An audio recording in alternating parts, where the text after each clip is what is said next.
You cannot answer the question of if you can afford this person without doing the math. So just think about it. I need to create a win for the person, their salary. I need to create a win for the practice. Overhead is covered. I need to create a win for me, the owner. I get some profit. And so when you look at this, you'll find out that, oh, I can actually afford. A time comes in the life cycle of a business where hiring high capacity team members becomes the thing that has to happen. But a lot of times when it comes to that time, people are not able to hire them. They self-sabotage. They come up with all kinds of reasons. They stop themselves from being some of the most powerful people on their team. Now, there are 5 reasons why I've noticed that people do this, and we're going to unpack that in this episode. I'm going to show you how to overcome every single one of them so you can bring high capacity 18 players, rock stars on your team, and create even more financial freedom and even more time freedom for yourself. So let's get into the episode. Now, everything that I talk about today is something that I have done. And so I started my journey as an entrepreneur 14 years ago at the time of this recording. And I now lead multiple companies, and I have had to hire a lot of people. And I have come to many points where I had the opportunity to bring somebody on who would have been a powerful addition to the team, but I didn't. And there are 5 reasons why. And I'm going to share those with you. Okay. Now, you may be looking at your first hire, or you may be looking at your 10th hire, or you may be looking on bringing on an office manager, business manager, another physician, any of these high capacity hires. I want you to listen, like really lean in. And this is one of these episodes that I'm going to tell you from the very beginning that you want to share with the doctors in your life. They will thank you forever. Because I have coached hundreds and hundreds and hundreds of physicians, and I will tell you almost every single time, one of these 5 reasons rears its ugly head and keeps physicians who are running really great practices or businesses, in burnout. Like imagine leaving burnout from an employee position to then suffer from burnout that you created by yourself. Okay. All right. So let's talk about these 5 things. And, I think the first time this showed up the entire time. I've talked about this on the podcast, but I think it's been a minute. So I'll start from here. The first time I had to hire, my very first hire was going to be a medical assistant, a front desk person for my private practice. Okay. So this was 14 years ago.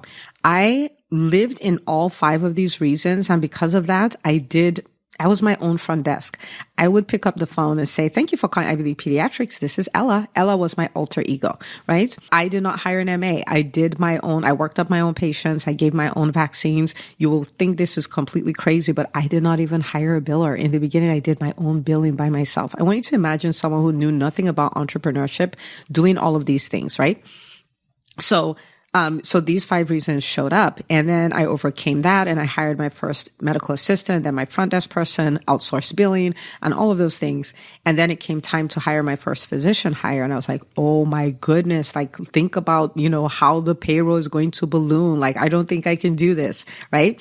But we hired, eventually I, did some of the things I'm going to talk to you about. And I brought this person on board and was a wonderful addition to our, to our practice. And of course went on to hire many other physicians.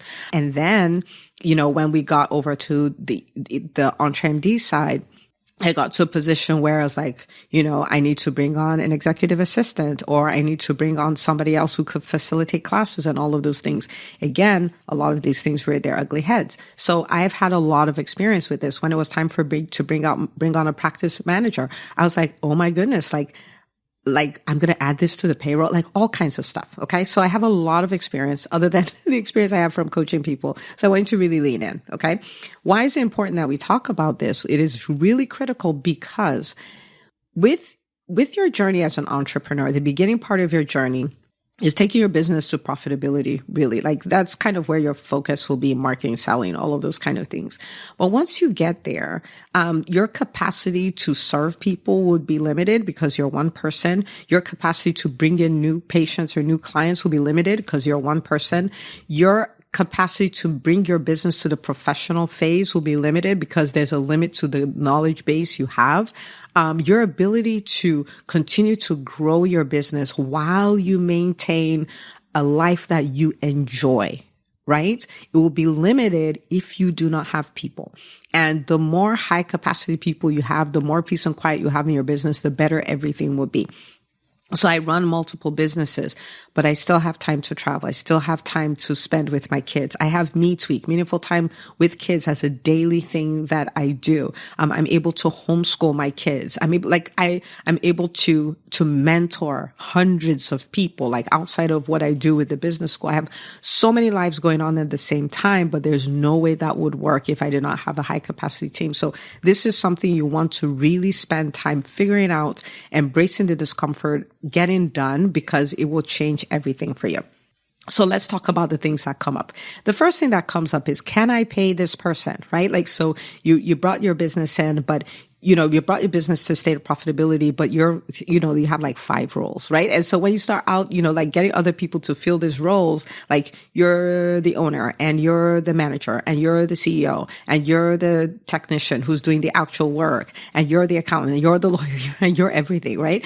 And once you start, you're like, oh my goodness, it was so much cheaper before. Not really. You were doing 5 jobs. But anyway, can I afford this person?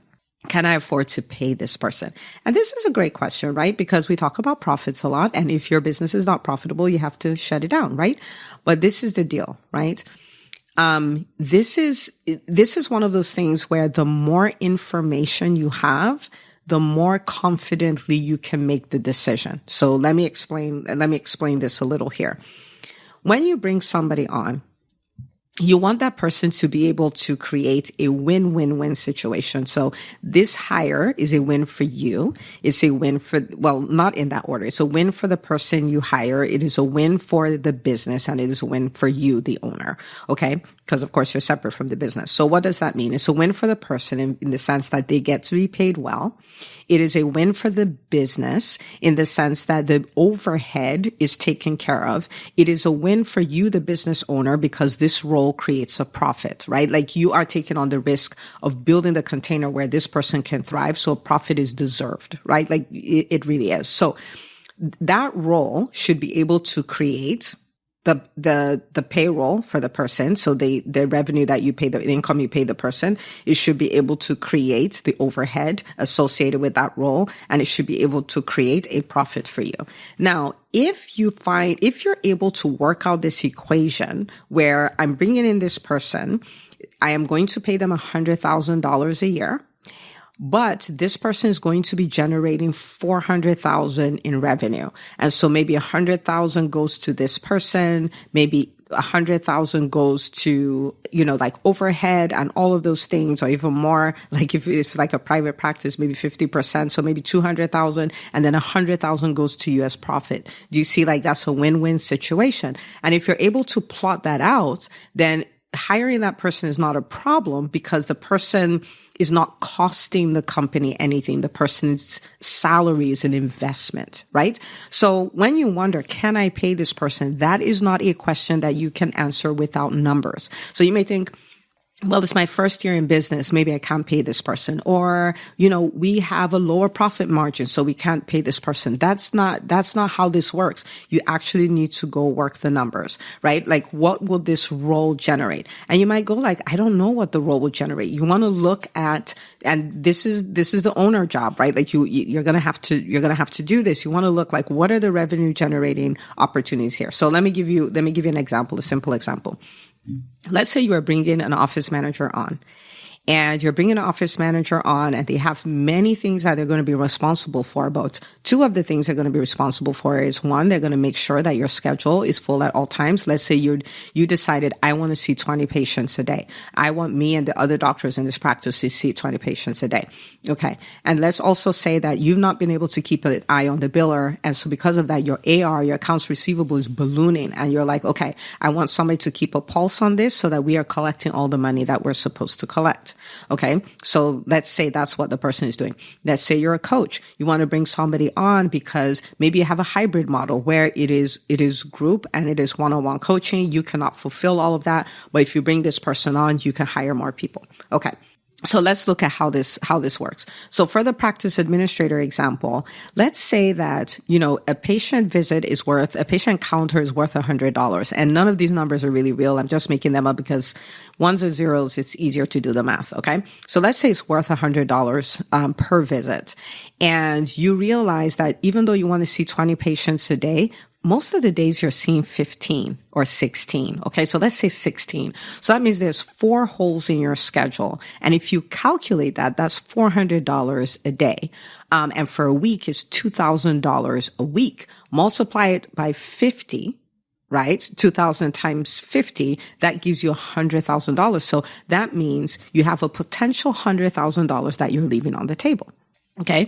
Now let's say that your AR is ballooning and your front desk is not collecting the money, all of, like co-pays and deductibles and all of that because you don't have the bandwidth to keep an eye on your biller. And you do the math and realize like if the biller was doing their job, we could be recouping another 100,000, 200,000, 300,000, 400,000. And you may think that's ridiculous, but trust me, I've seen these numbers, a year in revenue. So I want you to think of it. So let's just say 100,000 if you keep an eye on the biller, another 100,000 if you close up your schedule. That means this person can bring $200,000 in. And so let's say you were thinking about like maybe this person is an office manager. This was somebody that you're going to be paying $50,000, $60,000. And you're like, oh my goodness, I don't think we can afford it. And all of those things. Do you see now that you can set this person up to do the work that really matters in your practice, and they could potentially bring in, for only 2 roles now, for only 2 things they're doing, they could potentially bring $200,000 in. So what it then means is it's too expensive not to pay somebody $60,000 to do that because you're saving $60,000 and losing $200,000. So all of a sudden, it's no longer, can I afford this person? But like, oh my goodness, like I cannot afford not to have this person, right? So let's talk about the coach. You have the hybrid model. You have a high ticket offer is $20,000, but there's some one-on-one coaching aspects to it. And now you're at full capacity. And so you could bring in another 20 clients, but you can't because you don't have the capacity to do the one-on-one. Okay. So I want you to think about it. You pay a coach, right? And I'm just going to use 100, let's say 100,000 a year because it's easy to measure. Of course, they do this in sessions and all that, but I just want you to follow me with this, right? Okay. So you can bring in another 50 people in. Okay. So it's 20, you can bring another 50 people in. So it's 20,000 per person, which means if you bring in another 50, that's $1 million. That's $1 million. And so you bringing on somebody that you pay 6 figures is giving you the capacity to bring in an extra $1 million in revenue. What do? You pay that person all day, every day and twice on Sunday, right? Like, so you cannot answer the question of if you can afford this person without doing the math. So just think about it. I need to create a win for the person, their salary. I need to create a win for the practice. Overhead is covered. I need to create a win for me, the owner. I get some profit, right? And so when you look at this, you'll find out that, oh, I can actually afford them. Okay. All right. So that's the first thing. The second thing is, what will this person do? And we've already looked, okay, so, but let's backtrack. What is this person going to do? The many people, like, I think I should hire an executive assistant, but I don't know what they would do. But the thing is this, you're burned out because of all the things you're doing. You know what you could do with extra time. There are things you wish you could get off your plate. But this is what the problem is. We are so intimately connected with our businesses. And sometimes the separation becomes hard. So we just think I'm the only one who can do this. This is something that I do. Nobody else can do it. Nobody else can do it like me. Some of them you don't even realize you're doing. So I talk to doctors all the time and they'll tell me, well, that only takes me 10 seconds. And I'm like, no, it doesn't. You have to plan it. You have to do it. You have to set up for it. You have to execute. You have to follow up. It does not take you 10 seconds, right? So what am I going to have this person do? Okay. Now, to solve this, there's a simple exercise. I did not call it easy, but it is simple. And it really is to kind of do an audit, right? Like, so let's say you want to bring an executive assistant on. You do an audit. What are all the things I do to run this business? The emails, the scheduling the appointments, the pitching podcast, like all of these things, you document them. And then you ask yourself this very important question. Of these things, which of these things can someone other than me do? Not can I do it as well as I do it? Like, which of these can another human being do? So I'll give you an example. Now, hiring is something I really struggled with. Delegating is something I really struggled with. And so, there was a time where I had built my business. I had a team, like a small team, but so this is the second business, EntreMD. I had a small team, but we were doing good. And then I started getting to this point where it's like, I'm busier than I need to be. And I feel like I'm getting a little burned out. Like, what is this? Like, I can't say I was at burnout, but I knew if I didn't take care of business, I would get there. And I was like, but there's nothing I can give anybody. Like, I do the things only I can do. Always a lie. So anyway, almost always a lie. I guess I can't say always, but anyway, I said, okay, so I still remember that day I sat down, I said, you know what? Let me document all the things I do every day for EntreMD. So I documented what I do for the newsletter. I documented what I do for the podcast. I documented for what I do in the EntreMD business school. I documented what I do to put myself out there. I documented everything. And I started looking at the things that I was doing that somebody else could do. I got 27 things.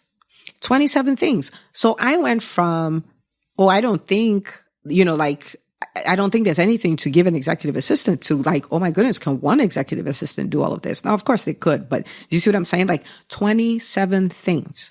Okay. So you have to stop to look at what you do, look at what you have on your plate and not say anything like this takes a minute, that takes 5 seconds. No, like just stop and look. And so I want you to imagine what life would be like. Just sit with this thought for a second. If you could offload 27 things that you're doing right now. Okay.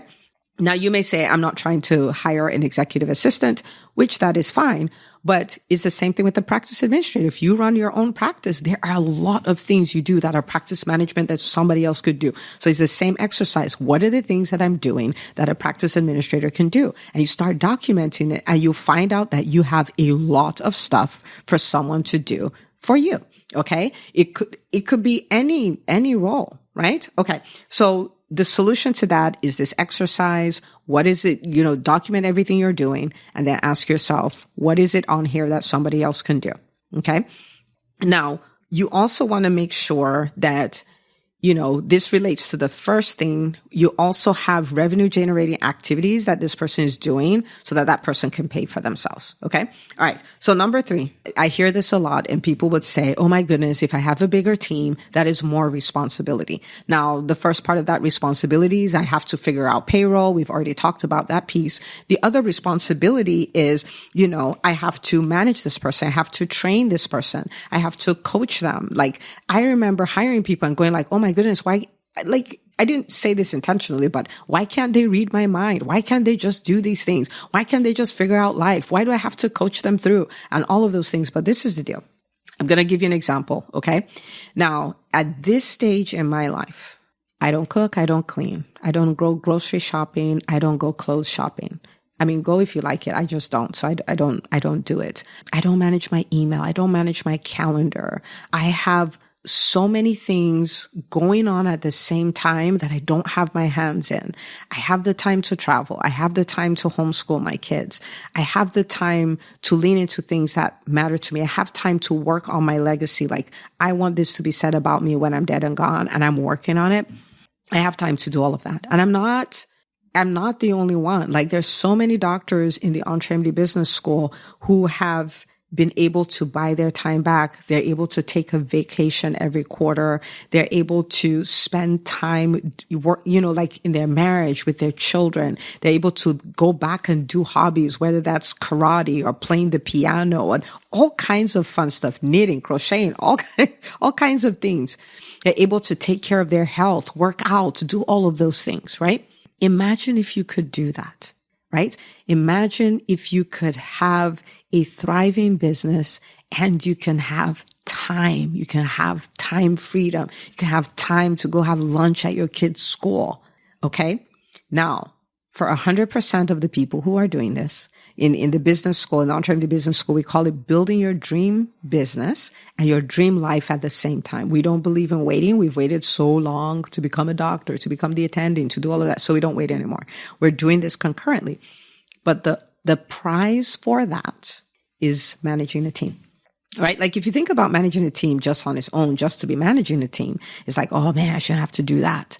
But when you think that if I do this work, not only do I empower somebody to work at their highest potential and have such fulfillment and satisfaction at work, I also get my time back. then it becomes worth it. If you are going to lead 18 players, you are going to onboard them properly. You are going to train them properly. You are going to resolve conflict properly. You are going to cast vision properly. You are going to coach them through, because life is going to show up, and that is your opportunity to see, can I save this hire, or am I just going to lose them? Right? Like, so you're going to do all these things, and it may feel like, oh, I don't want to have to do that. But one, you can look at it as a privilege. It's something we get to do.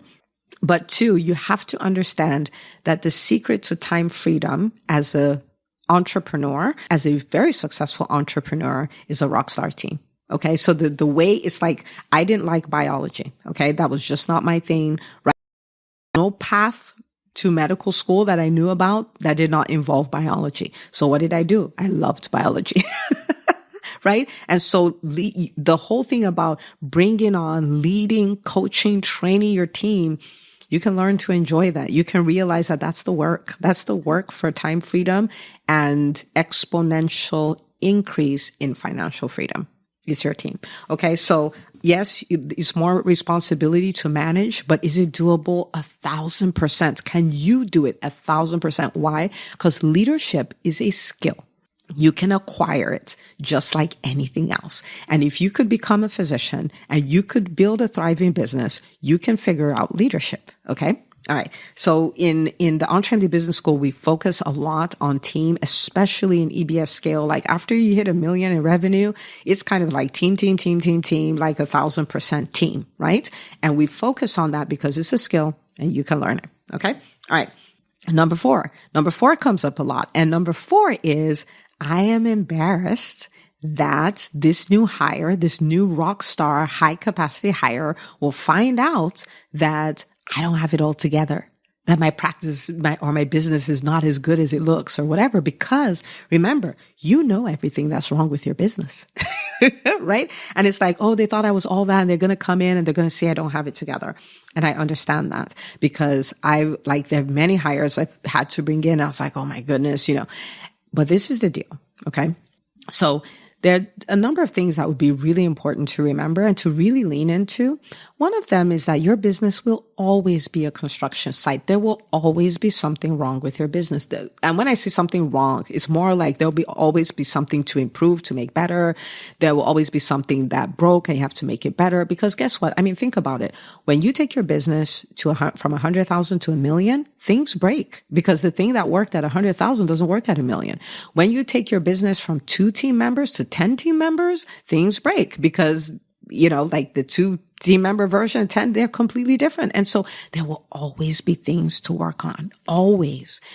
And so as parents, parents don't wait for their children to become Harvard trained cardiothoracic surgeons before they're proud of them. They're proud of the little baby who is burping, looking at them cross-eyed, pooping everywhere, peeing on everybody, spitting up on everybody, and can't sit up, can't do anything. Parents are proud of them then, right? They don't wait. So I want to invite you to be proud of the business that you've built, even though it's a construction site, because guess what? It's always going to be a construction site.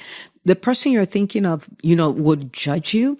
Chances are they're inspired by what you're doing. And even if they do judge you, that's a little weird, because if they could do it, they would have done it, right? If they could, they would have, right? So I want us to kind of fall in love. It's not perfect, and it's never going to be. It can be better, but your business is never going to be perfect. So if you're waiting for it to be perfect before you can celebrate, you're never going to celebrate it, right? So that's kind of the way I deal with the embarrassment part. I fall in love with what I have. Like, I love my practice. I love the EntreMD Business School. I love EntreMD. Are there things we're still working on? Yes. Are there things we will work on until whenever the world ends? Yes. Right? But I love what we have. I love the results that we've created. I love all of it. Okay. All right. The final thing is the fear of leading. Like, why would somebody like X follow me? Why would somebody who has had 20 years experience as a practice administrator follow me? Why will somebody who was already a coach before I got certified as a coach follow me?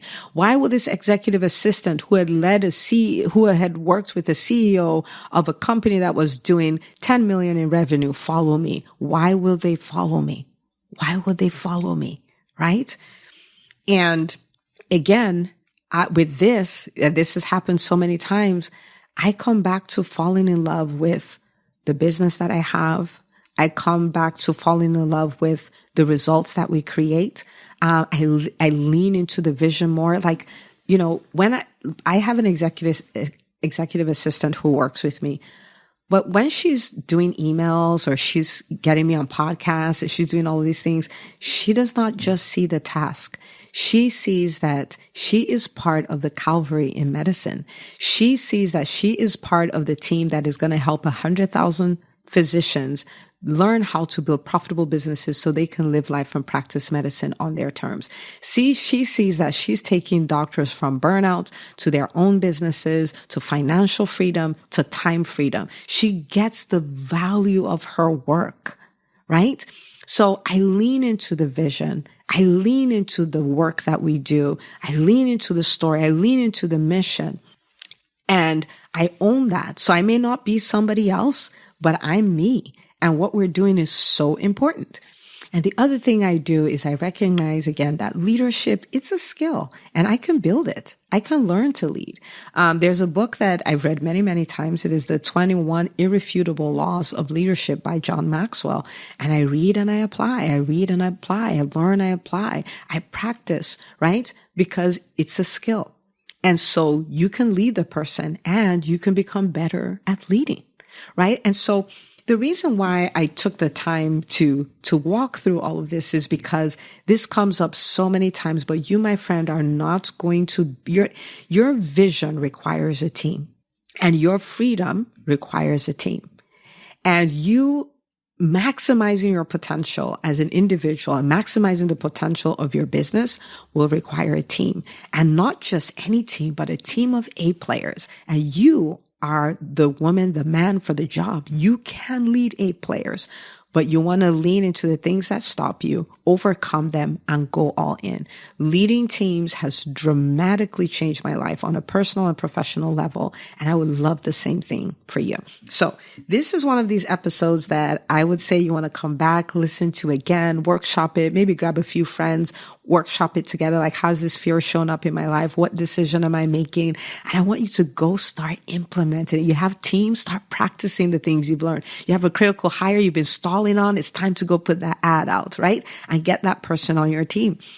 If you're like, I really, really, really, really know that I need support with this, then in the EntreMD Business School, this is what we do. We understand this is one of the 4 major pillars, building a profitable team, because my mission is to help physicians not only build profitable businesses, but to build businesses that can work without them. You have to have a team to do that. Okay. I have done that in my business. I just got off a 2-week sabbatical where I didn't do anything for any of my businesses. My private practice, I haven't set foot in 2.5 years. And I'm not saying you have to do this, but I do want you to have options. Okay. So if you've been thinking about it, talk to my team, see if the EntreMD Business School is your best next step. It's entremd.com/call, and you can schedule a call with my team there. Okay. I want you to sit with me for 30 seconds and just imagine what life could look like if you could get 10 hours back a week. You can get 20 hours back. What life will look like if you can have 4 weeks, 6 weeks, 8 weeks, 12 weeks. And when I say 12 weeks, I'm not making this up. There's an entrepreneur. She works a job, but she's learned how to do all the things, how to negotiate as a boss. 12 weeks off in a year. 12 weeks off. What would you do with it? What if you could let your business run for a month without you? What will you do with that time? This is all possible, but the pathway there is building a team, and you cannot let these things stop you anymore. Okay. All right. So remember, go share this episode with a doctor in your world. Start applying them. Come check out the business school if you need support with this. And I'll see you on the next episode of the EntreMD podcast.